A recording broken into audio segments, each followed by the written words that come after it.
Hello guys, எப்படி இருக்கீங்க? நல்லா இருக்கீங்க நம்புகிறேன். ஸோ இன்னைக்குள்ள டாபிக் என்னென்னா கோட் வர்சஸ் வீட்டேன்.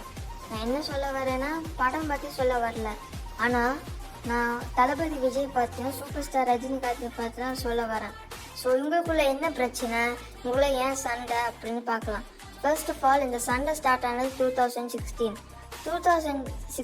தான் அதுக்கு முன்னாடி தளபதி ஃபேன்ஸ் தான் ரஜினி சொட்டேன்னு சொல்லி சும்மா கிண்டல் பண்ணிட்டு இருப்பாங்க கைஸ்.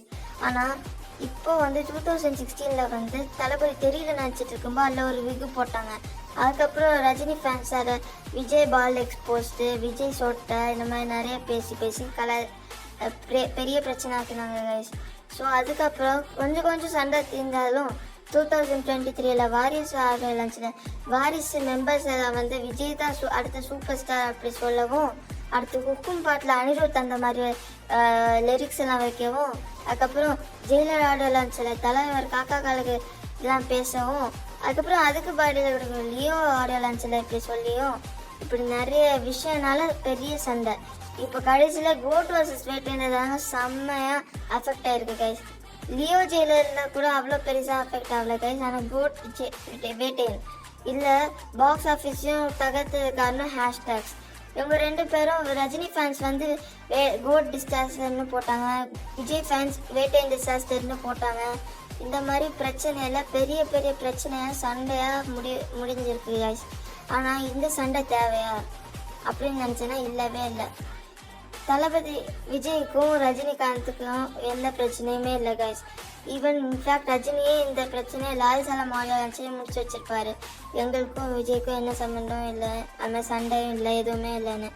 ஆனால் இவங்க ஃபேன்ஸ் தாங்க கைஸ் எல்லாத்துக்கும் காரணம். ஃபேன்ஸ் அவங்க தலைவருக்கு ரொம்ப சப்போர்ட் பண்ணி இப்படி. ஆனால் ஒரே ஒரு விஷயம் புரிஞ்சுக்கோங்க கைஸ், தளபதி விஜயே ரஜினிகாந்துக்கு ஒரு ஃபேன். அவங்கெல்லாம் ஸ்பீச்லலாம் முன்னாடி நீங்கள் சின்ன வயசு ஸ்பீச்லலாம் பார்த்துருப்பீங்க, ஒரு இளைய தளபதியா அதெல்லாம் கொடுத்துருப்பாங்க கைஸ். நான் பெரிய ரஜினி ஃபேன், அது மாதிரி சின்ன வயசு என்ன எக்ஸ்பீரியன்ஸ் அது மாதிரிலாம் அப்படிலாம் சொல்லியிருப்பாரு கைஸ்.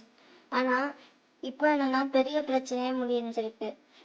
ஆடியன்ஸ் நீங்கள் என்ன பண்ணணும்னா இது பெரிய சண்டையாக எடுத்துக்காம ஃபிலிமாக பார்க்கணும். நெக்ஸ்ட் என்ன பெரிய சண்டைனா கலெக்ஷன். நீங்களாம் என்னோட ப்ரொடியூசர் நீங்களாம் கலெக்ஷன்லாம் பார்க்கறதுக்கு. இப்போ நீங்கள் கேட்கலாம், நான் ப்ரொடியூசர் தான், நீ என்ன ப்ரொடியூசரா அப்படின்னு. நான் இல்லை கைஸ். ஆனால் நான் யூடியூப் சேனல் வச்சுருக்கேன், அதனால் நான் போடுவேன். ஓகே. ஸோ இப்போ என்ன நான் பார்க்கணுன்னா தளபதி விஜய் இப்போ அவருக்கு வேணும்னு சொல்லிட்டு அவர் பொலிட்டிக்ஸில் போய் மக்களுக்கு இறங்கி செய்யணும்னு ஆசைப்பட்டாரு. அதுவே தலைவர் படத்தில் நடிக்கிறாரு. ஒரு 74 இயர்ஸில் படத்தில் நடிக்கிறது ரொம்ப கஷ்டம் கைஸ். ஆனாலும் அவரும் நடிக்கிறாரு. அதே சமயத்தில் தளபதி அப்படிதான் 50 இயர்ஸ்லேயே அவர் நடிச்சுட்டு இப்போ பாலிடிக்ஸில் மக்களுக்கு உதவி செய்யணும்னு சொல்கிறாரு. ஸோ இவங்க ரெண்டு பேருக்குள்ள கிளாஷ் விட்டுச்சுன்னா அவ்வளோதான் கைஸ். ஏற்கனவே இப்போதான் கைஸ் ரஜினிகாந்த் நலமடைஞ்சு வீட்டுக்கு வந்திருக்காரு. ஃபர்ஸ்ட் தளபதியோட ஃபர்ஸ்ட் மனாதே இப்போ தான் கைஸ் நடந்துருக்கு. ஸோ ப்ளீஸ் கைஸ் சண்டை போடாமல் இருக்கேன்.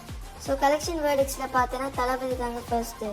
ஏன்னா ரஜினிகாந்தோட ஹையஸ்ட் க்ரோசிங் 2.800 crores கைஸ். ஆனால் டக்குன்னு அடுத்த மூவிலே 226 crores பேட்ட மூவி, அதிலே அவர் ரொம்ப டவுன் ஆகிட்டார், 600 crores டவுன் ஆகிட்டார் கைஸ். ஆனால் இதே சமயத்தில் தளபதி விஜயை பார்த்தேன்னா லியோ 620 crores கலெக்ஷனை கொடுத்துட்டு, அதுக்கப்புறம் அடுத்த படம் ஓட்டு வெறும் 468 crores கலெக்ஷன் கொடுத்துட்டு வெறும் 200 crores கலெக்ஷன் டிஃப்ரென்சஸ் தான் கைஸ் இருக்குது. ஸோ முன்னாடி தளபதி அஜித்னு அப்படின்னு நிறைய சண்டை இருந்தது, இப்போ தளபதி ரஜினி இப்படின்னு சண்டை ஆரம்பிச்சிருக்கு கைஸ். நான் முன்னாடி கூட தளபதி ரஜினின்னு சொல்லிட்டு இருந்தேன், இப்போ தான் தலைவர்னு விட்டுட்டேன். ஆனால் ஒரே சமயத்தில் பார்த்தேன்னா ஃபேன்ஸ் அங்கே வன்மத்தை கக்கிட்டு இருக்காங்க. அதுக்கப்புறம் தலைவருக்கு கூட எந்த சண்டையும் இல்லை, தளபதி கூட எந்த சண்டையும் இல்லை. நம்ம எதுக்கு கைஸ் அவங்க நடுவில் வந்துகிட்டே இருக்கணும் இப்படின்னு நான் நினைக்கிறேன் கைஸ். ஸோ எல்லாருமே ஃபீல் பண்ணுங்க கைஸ், எல்லாருமே படமாக பாருங்கள். இப்போ எல்லா ஆக்டர்ஸும் இந்த டவுன்ஃபால்லே போல் 2024 ஜஸ்ட் ஹைஅப் தான் ஆகிட்டுருக்காங்க. அந்த மாதிரி தான் என் கைஸ் இருக்குது. ஆனால் யார் சூப்பர் ஸ்டார் பட்டத்தை எடுத்தாலும் தளபதி பட்டத்தை எடுத்தாலும் இப்போ கூட சொல்கிறாங்க சிவகார்த்திகேயன் தான் தளபதி பட்டத்தை எடுப்பாங்க, தனுஷ் தான் சூப்பர் ஸ்டார் பட்டத்தை எடுப்பாங்க இப்படிலாம் சொல்கிறாங்க கைஸ். அப்படி என்ன தான் இருந்தாலும் Thalapathy is always a Thalapathy, super stars are always a super star. Real Vijay fan வந்து சூப்பர் ஸ்டார் வந்து தளபதின்னு சொல்ல மாட்டார். ஏன்னா தளபதி அவரோட எக்ஸ்பிளனேஷனில் சொல்லியிருப்பார் லியோ ஆடியோ லான்ச்சில். ஸோ இப்போ உங்களுக்கு இந்த வீடியோ பிடிச்சிருந்ததுன்னா please like, subscribe. So thank you, bye.